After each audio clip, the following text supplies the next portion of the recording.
Innover et créer. Dans la vie, tout n'est pas logique, rationnel ou mathématique.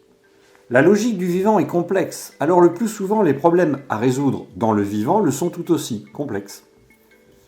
Il ne faut pas pour autant chercher à simplifier ou à réduire, mais au contraire, à dépasser notre propre point de vue, nos croyances, nos certitudes, à dépasser une tendance naturelle au réductionnisme. Il s'agit de déplacer son regard ou alors déplacer la situation que l'on veut traiter dans d'autres environnements pour relier étonnement, observation, comparaison et rassembler toutes ces données nouvelles dans un autre ensemble, enrichir les données plutôt que les appauvrir.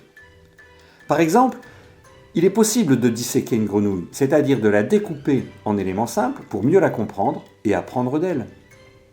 Le problème, c'est qu'elle est morte. C'est une approche analytique qui, au sens du terme, est une approche qui divise, qui sectionne, qui part d'éléments généraux pour les décomposer en éléments simples. Mais il est aussi possible de pratiquer autrement.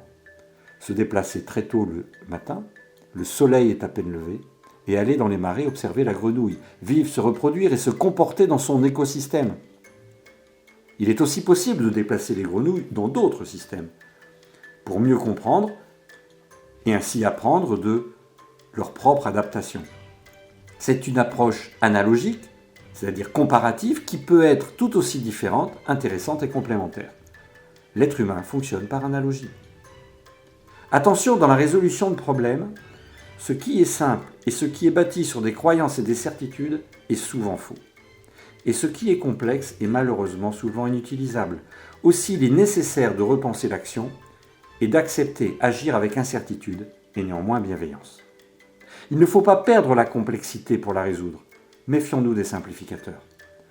Ainsi, notre environnement et la complexité qu'il génère nous engagent à utiliser notre pensée, notre réflexion et notre intelligence pour innover et être créatifs.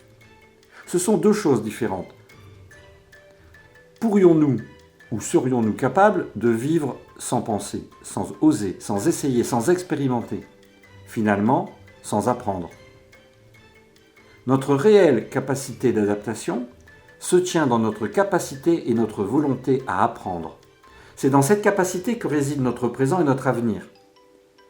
Pour s'inspirer d'une citation d'Albert Einstein, « Si je veux des changements, en quoi suis-je prêt à changer moi-même à mon propre niveau ?»